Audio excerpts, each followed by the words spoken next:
T'es anxieux et t'as peur de prendre le volant, plus moyen de rentrer sur les autoroutes. Un jour, t'as fait une crise de panique ou une crise d'angoisse, et depuis, dès que tu même penses à rentrer sur une autoroute, eh bien, tu paniques. Peut-être que tu n'arrives même plus du tout à prendre ta voiture tout seul, ou bien même pas tout seul, mais avec des gens. J'ai été comme toi, et dans cette vidéo, je t'explique comment j'en suis sorti. Avant, n'hésite pas à t'abonner si tu veux une vidéo par jour pour sortir de ton anxiété généralisée, et puis prendre soin de ta santé mentale. Et alors pour la petite histoire, moi j'ai fait une crise de panique au volant avec dépersonnalisation et puis l'impression de devenir fou. J'ai fait un choc post-traumatique après ça et puis ça a été vraiment la grosse crise de panique de trop qui a fait que j'ai sombré et pendant quelques années je ne pouvais plus du tout conduire, sortir de chez moi. J'étais vraiment bloqué dans l'anxiété.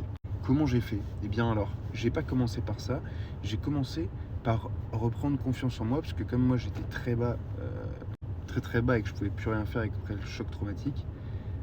J'ai d'abord repris l'activité physique, refait des activités qui développaient l'estime de moi. J'ai réélargi ma zone de confort progressivement parce que je ne pouvais même plus sortir de chez moi en marchant. Mais au stade où il fallait reprendre la voiture, comment j'ai fait? Eh bien, j'ai tout simplement fait de l'exposition progressive. C'est-à-dire qu'au début, je prenais ma voiture pour rouler, juste pour rouler quand ce n'était pas nécessaire. Mais pour prouver à mon cerveau qu'il n'y avait pas de danger. Donc au début, je faisais des petits tours de 10 minutes, stressants, anxieux, ultra anxieux, en déréalisation, mais je me disais à force de le faire, mon cerveau il va s'habituer. Donc je prenais pas la voiture nécessairement pour aller à un endroit. Ou alors je me mettais un petit objectif, aller à cette boulangerie-là, acheter un truc. Voilà, c'était vraiment pour réhabituer mon cerveau et dédramatiser la chose. En revenant chez soi, surtout, bien se gratifier et se féliciter d'avoir réussi. Bien mettre l'emphase là-dessus. J'ai fait aussi de la visualisation positive. Imaginez un trajet en voiture, par exemple d'1 heure pour aller dans la ville d'à côté, et puis visualiser que tout se passe bien comme si j'étais pas anxieux. Tu t'imagines, et si j'étais pas anxieux, comment ça se passerait, et t'imagines ça. Alors au début, tu y penses, et oui, tu as une montée d'angoisse, parce que ton cerveau, il pense que tu es en voiture, il détecte ça comme un danger, il panique, voilà, mais petit à petit, tu vas réussir à le rassurer. Voilà, il y a bien sûr l'exercice de respiration pendant la voiture, pendant que tu positives. L'exercice de respiration, c'est vraiment un outil pratique pour pendant les crises. C'est-à-dire pour accepter la crise et la laisser passer. C'est-à-dire demain, tu décides de t'exposer progressivement. 2 fois par semaine, tu vas prendre ta voiture et tu vas rouler 10 ou 15 minutes sans but, en t'éloignant de plus en plus de chez toi à chaque sortie. D'accord? Tu vas déréaliser, te sentir pas bien. Tu fais un exercice de respiration 4-7-8 tout en continuant de rouler. Tu ralentis un peu, tu essaies de te concentrer au présent, de faire ta respiration et te focaliser entièrement sur ta respiration. Une fois que l'objectif est rempli, tu rentres chez toi. Tu fais ça régulièrement.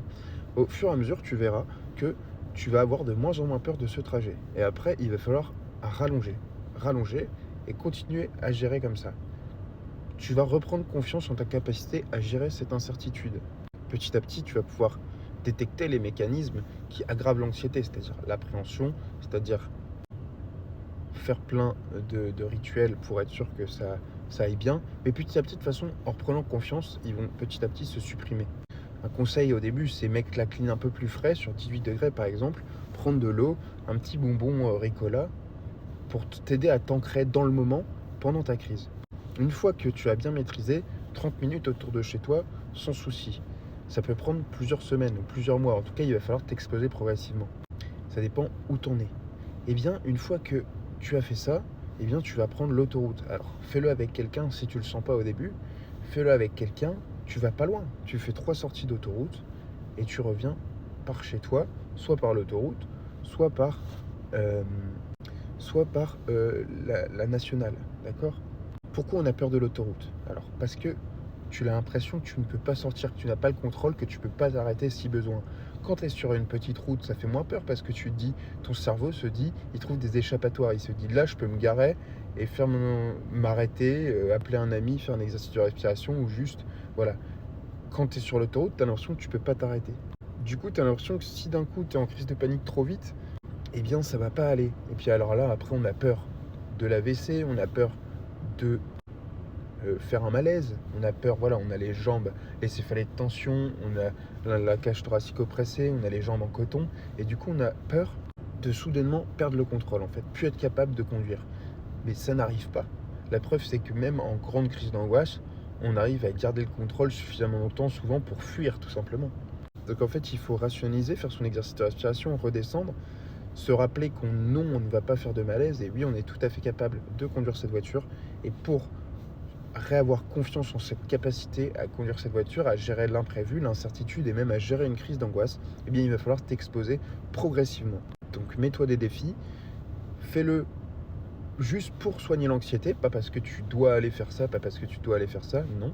Des fois, prends ta voiture et dis-toi, si je veux réélargir ma zone de confort, il faut que je sois acteur de ma guérison et que je m'expose progressivement. Et puis si tu veux t'aider, bien sûr, le sport, l'activité physique régulière, 3-4 fois par semaine, 5 fois par semaine, ça peut être de la marche 1 heure par jour ou bien du sport. Pourquoi ? Parce que ça t'aide à réguler la chimie de ton cerveau, libérer de l'endorphine, donc tu vas avancer tout simplement plus vite et moins subir tes crises d'angoisse. N'hésite pas à t'abonner si ce n'est pas déjà fait. J'ai écrit un livre, 250 pages, Comment sortir de l'anxiété généralisée, Journal d'un esprit en alerte, c'est disponible sur Amazon. N'hésite pas à me MP si tu veux plus de conseils.